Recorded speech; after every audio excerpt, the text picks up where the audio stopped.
Friday evening கவி வந்து ஊருக்கு போகிறக்காக ready ஆகிக்கிட்டு இருக்கிறான். இந்த வாரம் சனி ஞாயிறுக்கு கவி மட்டும்தான் வந்து ஊருக்கு போகிறான். ஸோ 2 பேர்த்தையும் விட்டுட்டு போனாலும் சிரமம், 2 பேரும் ஊருக்கு போனாலும் வந்து எனக்கு வந்து பொக்குன்னு இருக்கும். ஸோ விரிச்சோன்னு இருக்கும். கவி வந்து நான் மட்டும் போகிறாங்கம்மா அப்படின்னா எனக்கே கொஞ்சம் ஆச்சரியமாக இருந்தது. என்னடா எப்போவுமே அம்முக்கா வந்தால் தான் போவேன் அப்படிமா, இந்த தடவை தானே வந்து போகிறேன் அப்படின்னு சொல்லிட்டு, சரி நம்மளும் இப்படி கொஞ்சம் விட்டு பழகணும் அப்படின்னா தான் ஏதாவது எமர்ஜென்சினா கூட கொஞ்சம் இருந்து பழகுவாங்க. கவி வந்து அனுப்பி விட்டுட்டு நானும் அம்மாவும் வீட்டுக்கு வந்து எல்லா கிச்சன் க்ளீனிங் ஒர்க்கு எல்லாமே வந்து பார்த்துட்டோம்.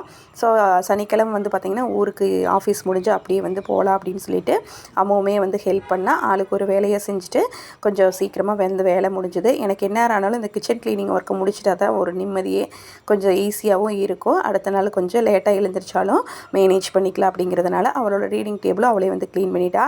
நாங்கள் 2 பேர் தான் அப்படிங்கிறதுனால பெருசாக எதுவும் சமைக்கல. காலையில் வச்ச ரசம் இருந்தது, சாப்பாடு மட்டும் வச்சு அம்மா பொரியல் செஞ்சு அதை வச்சு மேனேஜ் பண்ணிக்கிட்டோம்.